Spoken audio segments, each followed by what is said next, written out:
Assalamualaikum warahmatullahi wabarakatuh. Berjumpa lagi dengan saya, Ibu Indah Setiawati di mata kuliah Riset Operasional. Hari ini kita akan membahas tentang metode transportasi. Ya, perusahaan selain mengalokasikan sumber daya, juga mengalami permasalahan tentang distribusi. Misalnya dia mempunyai pabrik, ada beberapa pabrik gitu ya. Kemudian dia harus mengoptimalkan pengiriman dari pabrik A, B, C kepada tempat pemasarannya. Tempat pemasarannya juga bisa lebih dari satu, sehingga perusahaan juga harus memutuskan berapa banyak eh, barang yang harus dikirimkan agar mencapai keuntungan maksimum atau agar mencapai biaya yang minimum. Jadi metode transportasi ini digunakan untuk mengatur distribusi dari sumber-sumber yang menyediakan produk yang sama ke tempat-tempat yang membutuhkan, tentunya secara optimal. Nah, contoh kasusnya seperti ini. Suatu perusahaan mempunyai 3 buah pabrik, ada pabrik W, H, dan P. Kemudian perusahaan ini menghadapi masalah alokasi dari hasil produksi ketiga pabrik tersebut harus dikirimkan ke gudang-gudang penjualannya. Misalnya ada 3 gudang penjualan yaitu A, B, dan C. Nah, kemudian diketahui bahwa setiap pabrik itu memiliki kapasitas produksi. Di sini diketahui satuan waktunya adalah bulan. Pabrik W maksimal berproduksi itu 90 ton per bulan. Begitu dengan pabrik H ada 60 ton, pabrik P ada 50 ton, sehingga totalnya ada 200 ton. Kemudian diketahui juga bahwa kapasitas gudang, ya, permintaan gudang maksimalnya itu di gudang A mencapai 50 ton setiap bulan. Kemudian gudang B permintaan maksimalnya ada 110 ton per bulan dan seterusnya. Oke. Nah, masalah yang akan dihadapi adalah misalnya tentang biaya. Ya, jadi dalam proses pengangkutan atau distribusi tersebut tentu ada biaya yang ditimbulkan. Misalnya dari pabrik W dikirim ke tempat penjualan A atau gudang A itu akan mengeluarkan biaya seperti itu ya. Nah, ini misalnya tabel biaya yang diketahui adalah biaya pengangkutan setiap ton dari pabrik W, H, dan P ke gudang A, B, dan C. Misalnya seperti ini. Nah, bagaimana arti 20 ini? 20 di sel ini adalah artinya adalah biaya setiap ton. Kita lihat satuannya, biaya setiap ton dalam ribuan rupiah. Artinya di sini adalah 20.000 rupiah per ton yang dikirimkan pabrik W ke gudang A. Ya. Kemudian ketika pabrik W mengirimkan barang ke gudang B, maka biaya yang muncul adalah 5.000 per ton. 5.000 rupiah per tonnya. Itu ya. Jadi kalau dia membawa 5 ton berarti 25.000 rupiah dan seterusnya. Ini adalah tabel yang diketahui di perusahaan. Lalu bagaimana solusinya agar perusahaan mencapai biaya yang minimum tapi perusahaan mampu memenuhi permintaan di setiap gudang, ya. Gudang penjualan ini kan maksimalnya tadi data sudah diketahui, ya. Gudang A itu maksimal 50, ya. Jadi kebutuhan tiap bulannya, ya. Jadi permintaan tiap bulannya itu 50. Kemudian gudang B 110, gudang C 40.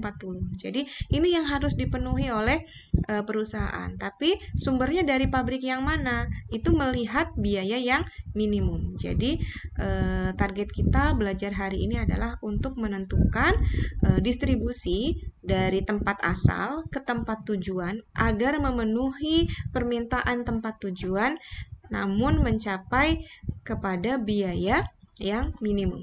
Atau nanti kalau kasusnya maksimasi bisa juga ya.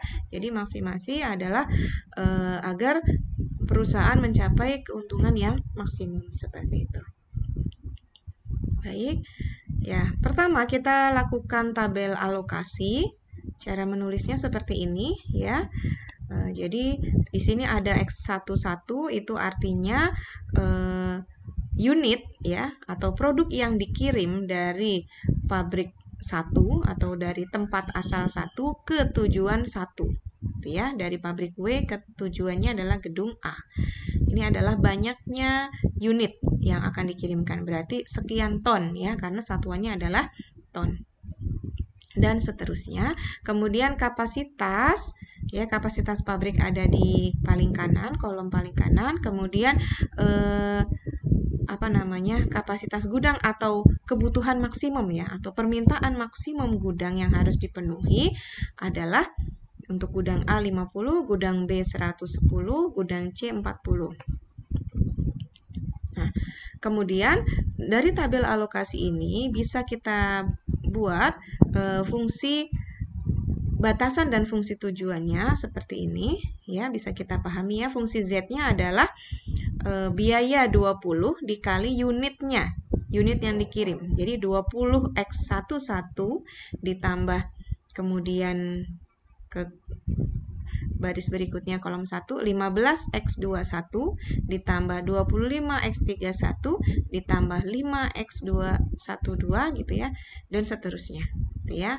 Ini adalah fungsi Z-nya. Jangan lupa fungsi tujuannya dituliskan maksimasi atau minimasi gitu ya. Karena ini biaya, maka tentunya tujuannya adalah meminimumkan.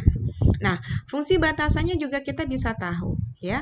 Untuk batasan pabriknya maksimal kan 90 ton ya. Jadi kita tambahkan X11, X12 dan X13 itu sama dengan 90 ton. Begitu juga dengan gudang A. Gudang A permintaan maksimumnya adalah 50, berarti X11, X21, X31 sama dengan 50. Ya, X11 X ditambah maksudnya ya, ini maksudnya ditambah. X11 ditambah X21 ditambah X31 sama dengan 50 dan seterusnya. Ya, prosedur alokasi pertama adalah kita akan mengalokasikan dari sudut barat laut. Ya, jadi dari kiri atas. Ya, kemudian nanti solusi berikutnya adalah tergantung kapasitas dan tergantung permintaan yang harus dipenuhi itu masih ada sisanya di mana. Nanti kita lanjutkan di situ. Oke, langsung saja kita lihat tabelnya ya biar paham. Nah, ini. Kita mulai dari sudut kiri atas ya. Nah, kiri atas ya. Kita mulai dari kapasitas maksimumnya berapa? Untuk gudang A permintaan maksimum, maaf ya. Permintaan maksimum 50, berarti kita penuhi di sini 50. Ya. Nah, kemudian ke kanan ya, karena kapasitas pabrik dari pabrik W ini masih bisa sampai 90, berarti masih bisa mengirimkan 40 satuan lagi ya, atau 40 ton lagi. 40 tonnya kemana? Gitu ya. Nah, karena dari barat laut ya, maka ke kanan ya. Karena di kanan di gudang B itu membutuhkan 110, berarti bisa kita kirim semuanya di sini ya. Jadi harus dari kiri atas dulu gitu ya. Nah, kalau sudah ini sudah habis ya, yang 90 sudah habis. Ya, pabrik W kapasitasnya sudah habis untuk mengirim ke gudang A dan B. Kemudian di gudang B masih ada permintaan. Ya, dari 110 baru dipenuhi 40, maka masih ada sisanya 70. Bisa dikirimkan di sini dari pabrik H. Maka pabrik H mengirim berapa? 70 bisa? Tidak bisa karena pabrik H hanya sampai ke 60 unit atau 60 ton ya. Sehingga masih ada sisa ya. Artinya masih ada yang harus dipenuhi di gudang B. Oleh pabrik apa? Oleh pabrik P tentunya. Ya, jadi pabrik P mengirimkan ke gudang B sebesar 10 ton. Nah, kemudian pabrik P masih bisa mengirim, masih, karena pabrik P kapasitasnya adalah 50 ton. Sehingga sisanya yaitu 40 ton dikirimkan ke gudang C. Ya. Nah, seperti ini. Ya, ini adalah metode barat laut. Jadi mengirimkan dari kapasitas maksimum mulai dari kiri atas ya, atau dari barat laut. Nah, kemudian apakah sebelum ke sini ya, apakah ini titik optimum? Ya. Nah, silakan nanti kalian hitung ya. Fungsi Z masih ingat ya, fungsi Z? Ya, maaf. Ya, fungsi Z adalah jumlah unit yang dikirim dikali biayanya, ya kan? Dengan penjumlahan keseluruhannya, ya, penjumlahan dari jumlah unit yang dikirim dikali biayanya, ya. Oke, berarti 50 dikali 20 ditambah 40 dikali 5 ditambah 60 dikali 20 tambah 10 kali 10 dan ditambah 40 kali 19. Totalnya berapa? Silakan Anda hitung. Nah, untuk mencapai optimum ada beberapa metode. Yang hari ini akan kita bahas adalah metode modified distribution, ya, atau MODI kita singkat. Nah, caranya bagaimana? Kita akan mencari nilai, ya, seperti ini. Oke. Sebentar, kita langsung ke sini ya. Jadi, kita sudah ketahui seperti ini, tabel alokasi ya. Kita belum mengalokasikan berapa banyak unit dari pabrik mana ke gudang mana, kita belum tahu karena kita akan mencari dengan cara mencari nilainya. Oke, ini kan yang awal ya. Nah, kemudian kita akan membuat formulasi RI plus KJ sama dengan CIJ. Artinya apa? Ini kita akan menghitung di sini ya. Jadi CIJ ini adalah biaya ya. Biaya 20 ini adalah pertambahan dari RI. RI adalah di sini ditambah KJ ya. K-nya di sini. Nah, ingat ketentuannya adalah nilai yang ada pertama pada baris pertama yang northwest ini nilainya 0, maka akan diketahui nilai matriks di gudang A ini berapa ya. Kalau ini 20, ini 0, ini berarti berapa ya. Oke. Nah, jadi KA ya itu nilainya 20 ya. Oke. Kemudian kalau KA 20 maka KB ada berapa? KB ada 5 karena nilai di W-nya adalah 0. Ya. Kemudian yang sudah terisi lagi ya, yang sudah terisi lagi ini 60 ya. Berarti kita lihat nilainya ya, 20 adalah penjumlahan 5 ditambah berapa? Ya, berarti nilai di H adalah 15 seperti itu. Kemudian lagi yang sudah terisi lagi di sini ya, di kolom 2 baris 3 ya, ada 10 unit atau 10 ton. Maka kita bisa hitung di sini nilai P-nya berapa?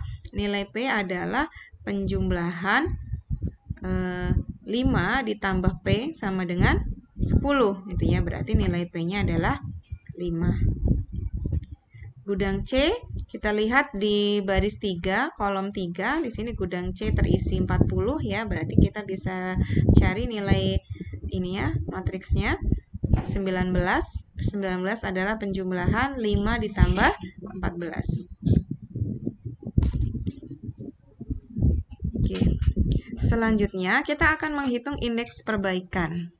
Indeks perbaikan adalah nilai dari segi 4 air atau segi 4 yang kosong. Jadi kita akan mengisi yang kosong. Dengan asumsi apa? Bisa jadi yang kosong ini ketika kita isi justru memberikan biaya yang lebih minimal dari yang northwest corner tadi. Oke. Ya.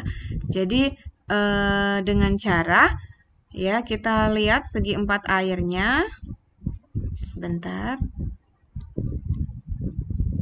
Oke, kita cari yang kosong, ya, dari HA, kemudian HP, kemudian WC, kemudian HC, ya, jadi ada 4.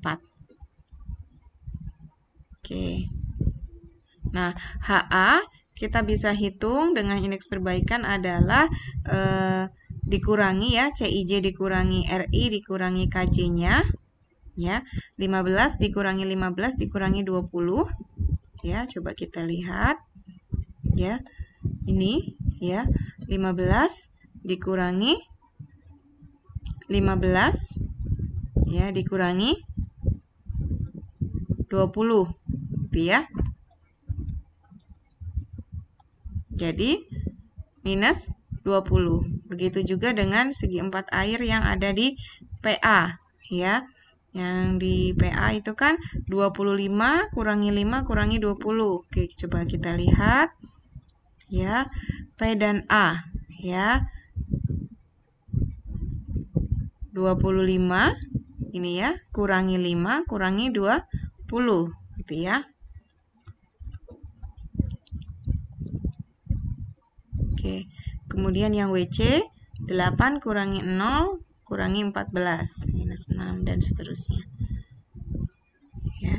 Nah, kemudian kita akan memilih titik perubahannya ada di mana. Kita mulainya ya. Kita cari yang bertanda negatif, angkanya itu paling besar. Tadi sudah dihitung minus 19 ya. Oh, minus 20, maaf ya.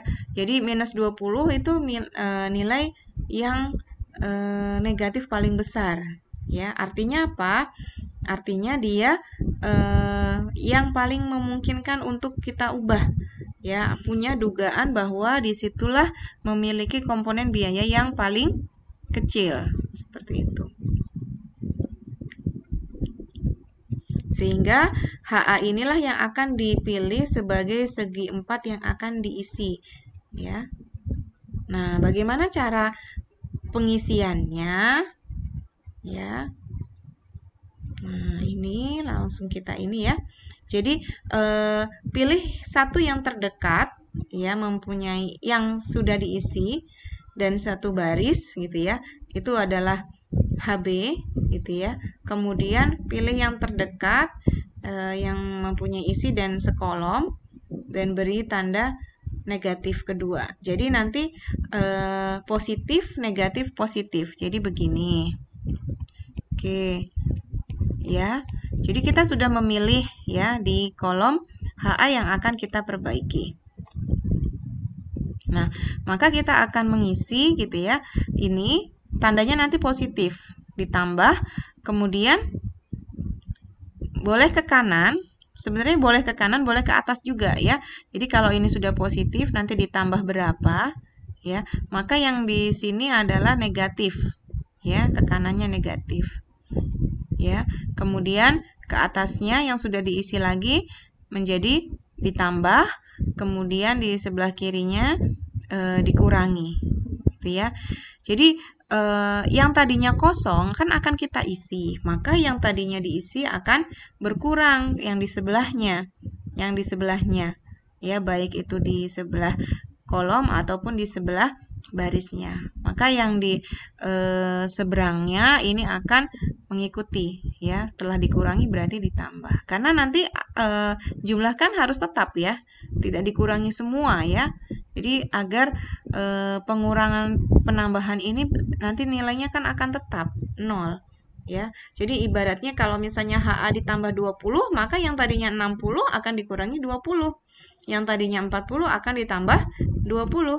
Yang tadinya 50 akan dikurangi 20 seperti itu. Jadi berputar. Oke. Sehingga yang dihasilkan adalah ya. Nah, ya. HA kan kemudian berisi 50. Sehingga HB-nya ya dari pabrik H ke gudang B berisi 60 kurangi 50 kan? Ya, sebelahnya dikurangi. Kemudian yang atasnya dari pabrik W ke gudang B yang tadinya 40, maka ditambah 50 menjadi 90. Kemudian yang WA yang tadinya 50 itu dikurangi 50 ya kan? Jadi 0. Nah, sehingga tabel perbaikan pertama akan seperti ini. Ya, ini ilustrasinya ya. Jadi kita tambah di sini Ya, ditambah berapa dengan ditambah 50 ya. Oke. Nah, oke, 50-nya pindah ke situ. Kemudian 40-nya dikurang 50, 40-nya ditambah 50 jadi 90 ya. Jadi kita akan melihat bahwa ini sesuai dengan kapasitasnya. Ya, jadi sengaja diputar ya. Yang ini ditambah karena kenapa di sini ditambah? Ya karena ini yang akan diperbaiki. Ya, yang akan diperbaiki. Kalau ini ditambah, maka di sebelahnya itu berkurang. Ya, di sebelahnya yang sudah terisi ya akan berkurang. Di atas juga akan berkurang seperti itu ya. Nah, ini tabel perbaikannya. Nah, dari tabel perbaikan ini maka didapat bahwa minimasi biaya ya adalah jumlah perkalian antara jumlah dari perkalian antara unit yang dikirim dikalikan biayanya. Ya, jadi 50 dikali 15 ditambah 90 kali 5 ditambah 10 kali 20 dan seterusnya.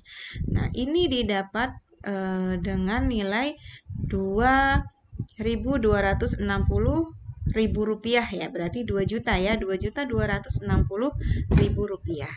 Nah, dan ini bisa kita bandingkan dengan tahap yang pertama NWC tadi, tentu nilai ini adalah yang lebih kecil ya. Nah, ini silakan kalau kalian hitung ya di rumah. Nah, kemudian kita ulangi langkah tersebut, apakah nanti memperoleh biaya lebih rendah, gitu ya. Jadi diulangi seperti cara yang pertama tadi. Jadi kita membuat penjumlahan dari sini, ya. Oke.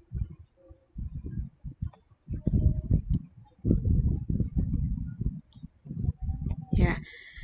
Kita ulangi, misalnya kita ambil di sel yang paling rendah gitu ya. Tadi kan di sini karena nilainya 20 ya, minus 20. Berarti kita cari yang minus 19 ya. Nah, yang minus 19 di sini kan yang HC ya. Kolom HC coba kita cek lagi.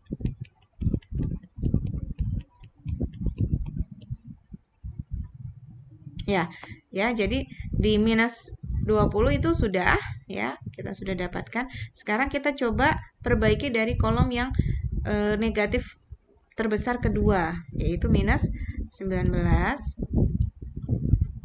Oke.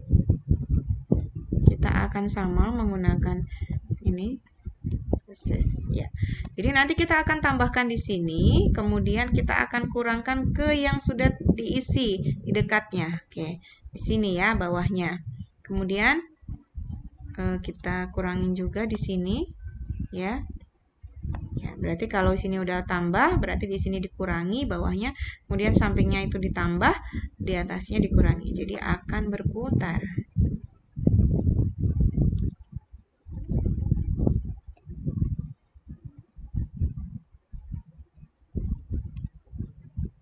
Ya, akan ditambah berapa?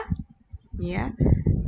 Dari sini dari kanan ke kiri ya, ditambah 10 ya. Kemudian ini dikurangi 10 dan seterusnya ya. Kenapa memilihnya ditambah 10? Karena angka yang paling kecil. Itu ya teman-teman ya.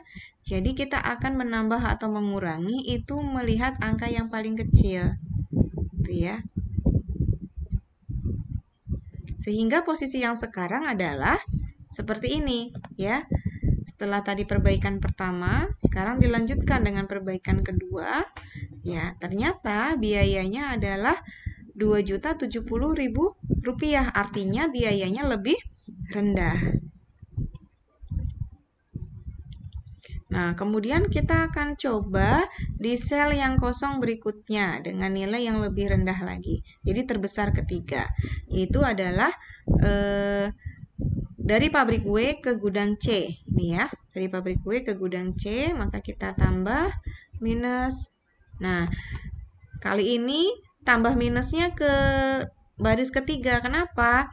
Karena di sini kan nggak bisa ditambah berapa gitu ya, karena ini 0. Jadi kita harus ke tempat yang sudah terisi. Ya, jadi kita akan ke tempat yang sudah terisi.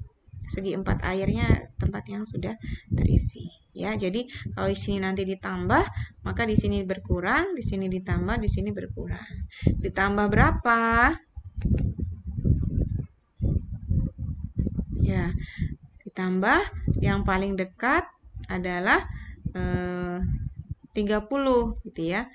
Paling dekat paling sedikit gitu ya, paling kecil tambah 30, maka akan dikurangi 30, maka ditambah 30 jadi 50, kemudian ini dikurangi 30 menjadi 0. Nah, didapatkan biaya transportasi yang lebih rendah lagi. Gitu ya. Nah, sekarang sel keempat yang paling terakhir ada di ini ya. Segi 4 perbaikan ya. Maka di sini 20 kurangi 0 kurangi 5 sama dengan 15. Kemudian ini ya.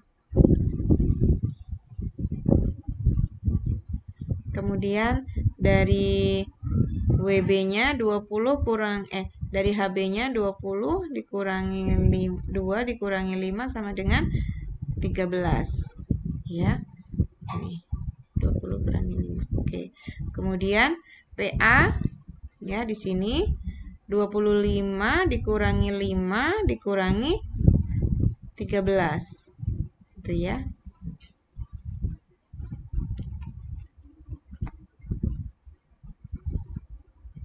Nah, kenapa berikutnya tidak bisa diperbaiki lagi gitu ya? Karena sudah tidak ada yang negatif seperti itu. Nah, sehingga kalau sudah tidak ada yang negatif, ini merupakan titik optimalnya dengan biaya terendahnya adalah ini 1.890.000 rupiah. Demikian untuk metode transportasi dengan metode modified distribution ya. Setelah ini nanti kita akan membahas dengan metode yang lainnya ya. Terima kasih. Assalamualaikum warahmatullahi wabarakatuh.